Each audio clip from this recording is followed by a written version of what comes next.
Hi guys, good afternoon. Ako nga po pala si Stephanie Ray P. Paleg at isa po akong dialysis patient.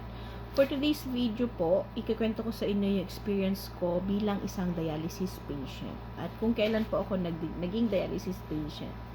So, umpisa na po natin. Na-diagnose po ako ng sakit na ito noong October 2020 pa po. Kasagsagan po yun ng pandemic dito sa atin sa Pilipinas. So, ang hirap lang po kasi nung mga panahon po na yun nagbubuntis po ako. 6 months pregnant po ako nung bago po ako ma-diagnose ng dialysis, ay ng CKD. Dialysis tuloy. Nung time po na yun, ang hirap pong makahanap ng hospital kung saan ako mako-confine kasi po yung dito sa amin is kulang po talaga siya sa mga doktor, kulang po talaga sa lahat. So, parang first aid lang po talaga yung nabigay sa akin. So, naghahanap po kami noon ng hospital kung saan po ako pwedeng ma-confine.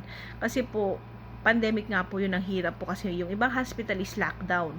So, ikat na po natin yung short para mabilis. Char! Joke lang. Anyways, ito na po. Yun nga, na-diagnose nga po ako noong October 2020. Ang hirap po kung tanggapin noong mga panahon na yun kasi po, kapag sinabi na magdadialysis ka, parang ang nasa isip ko noon, mamamatay na ba ako? Yan po yun. Yun po yun talaga.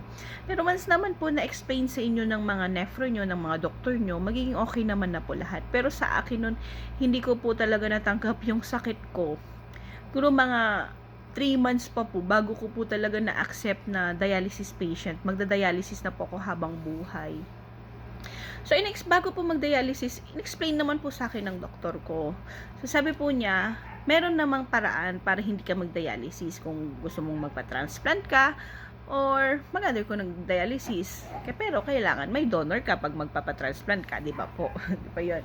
So, ayun na nga, pero kailangan ko kasing ma-emergency dialysis na yun kasi mataas na po yung creatinine ko sa dugo. Yun yung kreya sa dugo, parang kasi masyadong kasi pasensya po, hindi po kasi ako medical medical students so ang ano ko lang po, lason daw po yun sa dugo natin. So mataas na po kaya kailangan ko ng emergency dialysis. So, yun na nga po. Pero hindi pa naman po ganoon na yung ibang dialysis patient na nag-i-start ng 1-2. Pero po sa akin noon 400 po yung kreya ko, nag-start po ako mag-dialysis. So, ito na nga po. Noong mga panahon po na yun, ang hirap, hindi po sana kami papayag mag-asawa na mag-undergo ako ng dialysis. Kasi nga po, takot po talaga ako. Pero ano pong magagawa ko, 'di ba? Hindi na po ganoon ka 100% yung function ng kidney ko. So, ang nangyari po, nag-dialysis din ako. In the end of the day, nag-dialysis pa din ang lola nyo. So, ang nangyari po noon, nung mga panahon na yon, kasi nga emergency, tapos na CS po ako noon kasi nilabas yung baby kasi nga daw po baka malason yung baby ko sa tiyan kapag hindi pa rin ako ng dialysis. So nilabas siya kasi mataas po yung BP ko, baka mag seizure po ako nung mga panahon na yon. Yun yung mga iniiwasan. So, nag-pre-eclampsia po ako nung mga panahon na yun. Na-eclampsia po ako kasi sobrang taas po ng BP ko. Parang 161 something na ganun po yung BP ko. Hindi ko na ma-remember kasi matagal. 3 years ago na po yun So, yun na po nga. To cut it short, nag-dialysis na talaga ako. Then, hindi ko po matanggap yung sakit. Parang every treatment po hindi ko talaga matapos. Talagang nagrereklamo po ako. Minsan, sumasakit po yung mga paa ko, hindi po ako makahinga, nasusuka po ako, yung mga ganun kasi parang para akong nire-reject ng katawan ko po yung dialysis. So after that, sabi ng asawa ko, nung talagang nakikita niya po talaga ako na hinang-hina talaga pagkatas ng dialysis, hindi ko po matapos talagang dialysis. Parang 30 minutes or 1 hour, ganun po yung oras lang ng dialysis. 4 hours po ang dialysis. 4 hours po ang dialysis. Ako po noon parang 1 oras pa lang ang dialysis ko. Bumibigay po talaga yung katawan ko. Kasi po talaga, mahinang po talaga yung katawan ko. Siguro, nasa denial stage ako ng mga panahon na yon, hindi ko matapos yung session ko. kinausap ako ng asawa ko kasi nakita niya yung paghihirap ko, nakita niya lahat kasi pag po tatayo ko, hindi po ako makalakad nang wala pong nakaalalay sa akin, matutumba po talaga ako noon. Sabi sa akin ng asawa ko, lumaban ka naman para sa aming mag-ama, sa amin ng anak mo. So sabi, yung panganay ko po pala, 3 years old pa lang po siya noon time na nag-start po ako ng dialysis. So, sabi po niya sa akin, lumaban ka para sa aming mag-ama. Sabi niya, sinisip ko, parang sabi ko, hindi ko kaya. Para akong mamamatay. Yun yung pakiramdam ko kasi parang nasa denial stage po ako. Parang mamamatay nga ako, hindi ko kaya, hindi ko matapos, sabi ko nung ganoon. Kaya mo yan, hindi kita, sabi ng asawa ko sa akin, which is yung kinaiyak ko po talaga. Kaya mo yan. Hindi kita iiwan, sabi niya sa akin. So, hindi niya daw ako iiwan. Sabi ko naman po sa kanya, baka manawa ka sa akin, baka magsawa ka, iwan mo lang din ako kasi ganito na ako, may sakit na ako. Sabi, niyakap po ako ng asawa ko. Hindi kita iiwan, nandito lang ako sa tabi mo. Which is, parang yun din yung nagpapalakas po ng loob ko. Tapos sabi ko sa kanya, nagpaalam po ako sa kanya. Sabi ko, alis muna ako, sabi ko. Saan ka punta? Basta alis muna ako, balik din ako mamaya. O sige, samaan kita. Sabi niya, hindi na ako na lang ako. Noong mapanahon po na yun, naging takbuhan ko, simbahan. Sa totoo po, simbahan talaga. Nagdasal po ako talaga. Sabi ko po sa prayer ko, Lord, tinanong ko siya, Lord, bakit ako? Ang dami naman pong masasamang tao dyan, bakit po ako?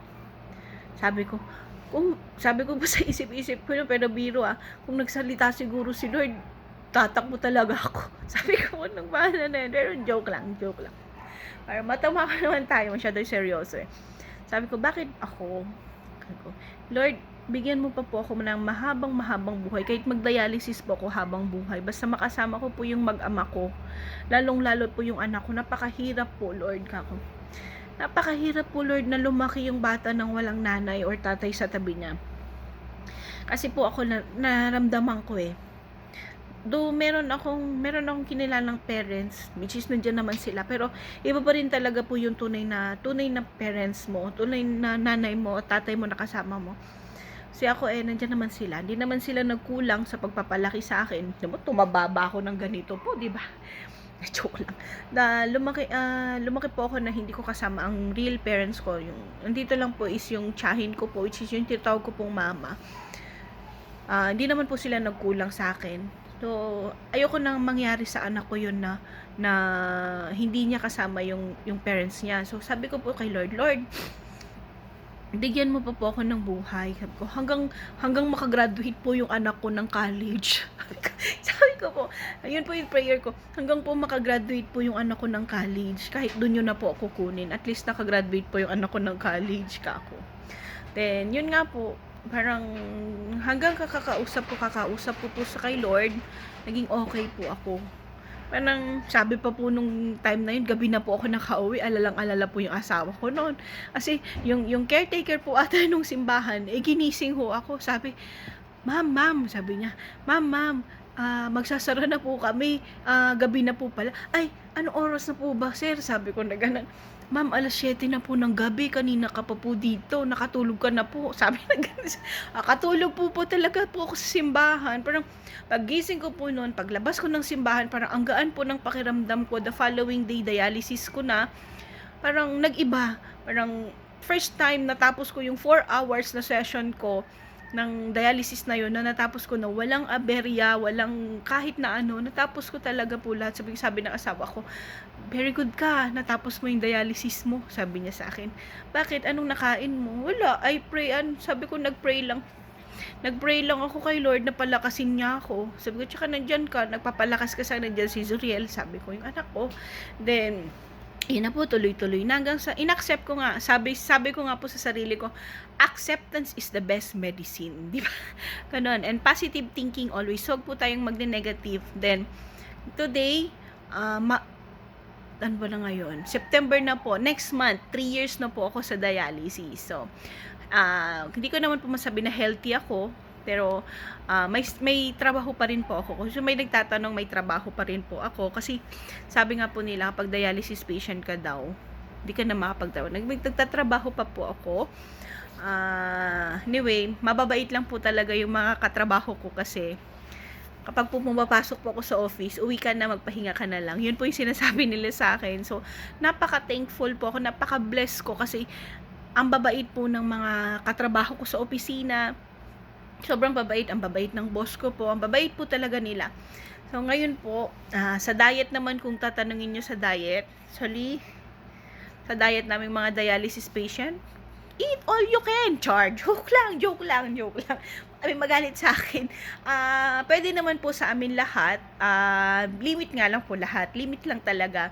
Kung ano yung bawal, like soft drinks, maalat, too much salt. Bawal po talaga yan. Bawal po sa amin yon. Pero ako minsan nainom pa rin po ako ng coke. Pero ganun lang. Tikim lang. Anyway, ngayon po, I enjoy myself na lang. Ini-enjoy ko po yung self ko, sa family ko. Nakikita niyo naman po ako siguro ngayon sa video na ito na parang walang sakit, 'di ba? Tanggapin po natin ng maluwag sa puso natin yung sakit natin. At the same time, always pray po tayo kay Lord na, Lord, every dialysis, sana wag kayo siya nang bahala sa atin. Sa kapwa ko dialysis patient naman, laban lang tayo, huwag tayong papanghinaan ng loob, may pamilya, isipin natin may pamilya tayo na handang lumaban sa atin, handa tayong samahan sa kahit na anong laban natin. Tsaka ingat lang. Tsaka sana kung ito pong susunod na video na po na ito, pwede po kayong i-comment nyo po sa video kung ano po yung mga gusto nyong malaman pa. Ngayon kasi yung mga experience ko lang po talaga kung paano ko po hinarap yung sakit ko na kasama yung asawa ko, yung anak ko, yung mama at papa ko, yung mga kapatid ko. Yun lang naman po. Yun lang yung experience ko. Pero yung sa sakit, sakit lang siya. Isipin nyo, sakit lang siya, hindi tayo papatalo sa sakit natin, 'di ba? Ayun lang yun.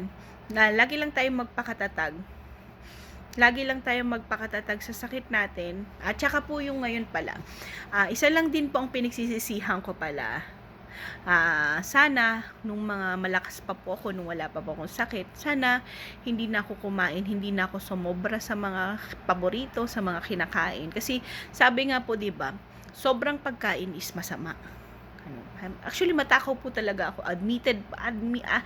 Inaamin ko po talaga sa sarili ko yan na mahilig po talaga akong kumain. Food is life po talaga sa akin. Pero, yun nga po, sana, nung malakas-lakas pa ako, hindi ko na sana sinobrahan. Para hindi ako nagsisisi in the end of the day. Pero, nandito na yan Labanan na lang natin, harapin na lang natin yung sakit natin. Diba? Hindi naman tayo iwan ng may kapal. Andyan naman si Lord na nakasupport sa atin. Andyan naman din yung husband ko, yung family ko na nakasupport sa akin, yung parents ng asawa ko, kapatid niya. Andyan naman sila sa amin to support us. Di naman, not financially but spiritual kay Lord, thank you talaga. Thank you sa blessings mo na binibigay sa akin at sa aming pamilya. At saka Lord, yung manonood po nito bilang sa mga kapwa ko dialysis patients, sana hilumin nyo po yung mga puso nila. Sana po gumaling sila, lumakas po ang mga loob nila. Palakasin nyo po yung mga loob nila na naharapin yung sakit namin, Lord. Yun lang. I pray for you guys and sana please support me. First time po akong vlogger. So sana po ito na po ang inyong lingkod. Joke lang. Di pa po ako magpapaalam. Ano pa ba? Sa diet, parang ganun lang din naman sinabi ko po, di ba, kanina. Sa diet is, okay naman lahat. Limit lang po talaga. Except, to, mamantika, too much salt, bawal po talaga yan. Then, inumin lang natin mga gamot natin, like, ferrous, high blood, or kahit anong gamot natin, inumin lang natin yan. So, ano pa bang ikikwento ko sa inyo? Ang naikwento ko naman na lahat. So, trabaho, may work naman po ako. Ano pa ba? Any question? isingit nyo na lang po yung mga question nyo sa comment section. Char! Sige na po. Sana po makatulong po sa inyo to, makapagpalakas po sa inyong loob ng loob ninyo sa mga kapwa ko dialysis. Sa mga kapwa ko dialysis patient, harapin lang po natin ang ating sakit. Huwag natin tatakbuhan, tanggapin natin ng buo sa ating kalooban. At huwag tayong masyadong masungit. Kasi yun ang laging nirereklamo sa akin ng asawa ko. Masungit na daw ako mula nung nagkasakit ako. So anyway, sa mga ano pa ba? Basta laban lang tayo mga kabato. Kaya natin to. Ito po pala, nagpa-plan po kami ulit magpa-transplant. So, may donor na po ako sa awa ng Diyos. Hindi ko na po sasabihin kung sino po yun. Basta may donor po ako at ngayon pa lang po nagpapasalamat na po ako sa kanya. Magi-start na po kami this coming end of the month ng mga requirements po namin. Yan lang po yung magiging share ko sa inyo sa experience ko. Sana po matuloy. Ipag-pray nyo din po kami at all. Sana lang po matuloy. Sana po sa ating mga kapwa ko CKD, laban lang tayo, kumapit tayo sa may kapal, at maging masaya lang. Enjoy natin ang life natin. Sige. Maraming salamat po sa papanood sa akin. Sana suportahan niyo po ako. Maraming salamat po. Bye-bye po. Sa ulitin po.